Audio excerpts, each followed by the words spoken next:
রাউটারের সিকিউরিটির জন্য কয়েক ধরনের পাসওয়ার্ড ইউজ করা হয়, যেমন console password, enable password, secret password, আরও কয়েক ধরনের আছে। তো এটা আমরা শুরু করছি। তো প্রথমে ছিল, আগে ইউজার ফর্মে ছিল, এনেবল করার পর আমরা প্রিভিলেজ ফর্মে নিয়ে এসেছি।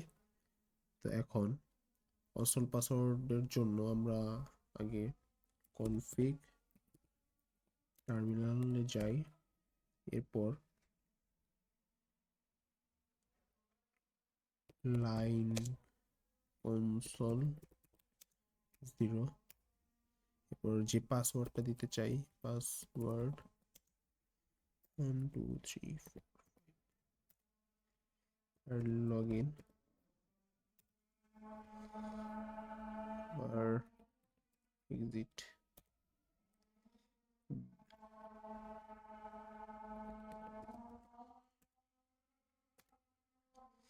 দেখি আমরা এখন রিলোড করে। ইয়েস।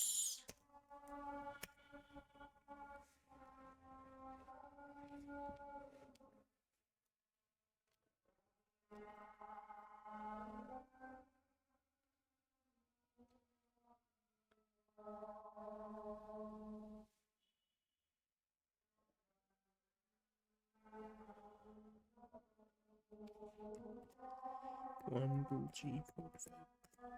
এই যে আমরা যখন পাসওয়ার্ড রিলোড রিলোড করলাম, তখন পাসওয়ার্ড যখন দিব, এটা মূলত দেখাবে না। তো আমরা টাইপ করার পরে যদি সঠিক থাকে, তাহলে এই রাউটারে এটা চলে আসবে, যেটা হোস্ট নেম। এরপর এনাবল পাসওয়ার্ডেরটা দেখি। এনাবল কনফিগ টার্মিনাল, এবার হচ্ছে এনাবল পাসওয়ার্ড, যে পাসওয়ার্ড দিব সেটা ধরলাম আমার নাম দিই। এরপর হচ্ছে এক্সিট দিয়ে ইউজার ফর্মে মূলত চলে যাব, সরি প্রিভিলেজ ফর্মে চলে যাব। প্রিভিলেজ ফর্মে যাওয়ার পরে এখন রিলোড দিয়ে দিই। ইয়েস।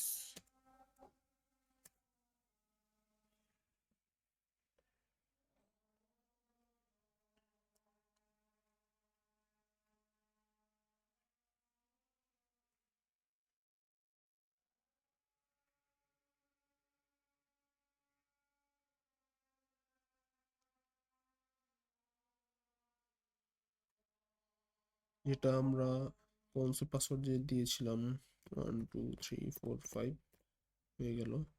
এরপর এনাবলে যাব, পাসওয়ার্ড চাচ্ছে। তো এনাবল পাসওয়ার্ড দিয়েছিলাম কি, S A sorry A S D F, no no, এটা ভুল পাসওয়ার্ড। ভুল পাসওয়ার্ড দিলে হয় না, তা আবার দিতে হবে। আমার নাম দিয়েছিলাম আসলে, এবার হয়েছে। তো এখন সিক্রেট পাসওয়ার্ডেরটা দেখি। এটা বলে আবার যেতে হবে কনফিগ কনফিগ টি টার্মিনাল, এবার এনাবল সিক্রেট। এবং সিক্রেটের পরে যে পাসওয়ার্ড দিব সেটা ডাইরেক্ট লিখে দিতে হবে, পাসওয়ার্ড ওয়ার্ড লেখা যাবে না। এটার জন্য ASDF দিয়ে দিই, হয়ে গেল। যদি ভুল লিখতাম তাহলে এরর দিত কিছু একটা। এক্সিট দিলাম। প্রিভিয়াস ফর্মে যে রিলোড, ইয়েস, কনফার্ম।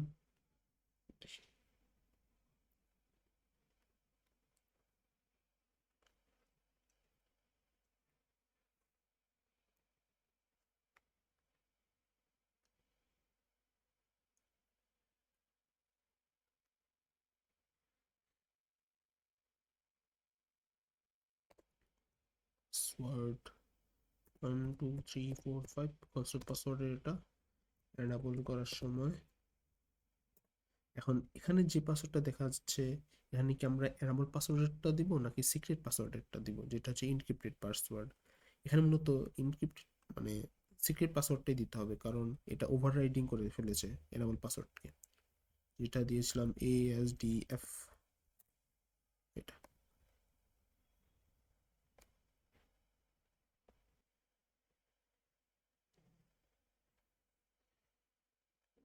একটা জিনিস এখানে যদি আমরা শো রান দেই তাহলে আমাদের যে এনাবল পাসওয়ার্ড দিয়েছিলাম যেটা এটা দেখাবে, কিন্তু ইনক্রিপ্টেড পাসওয়ার্ড মানে সিক্রেট পাসওয়ার্ডটা কিন্তু দেখাবে না। এটাই।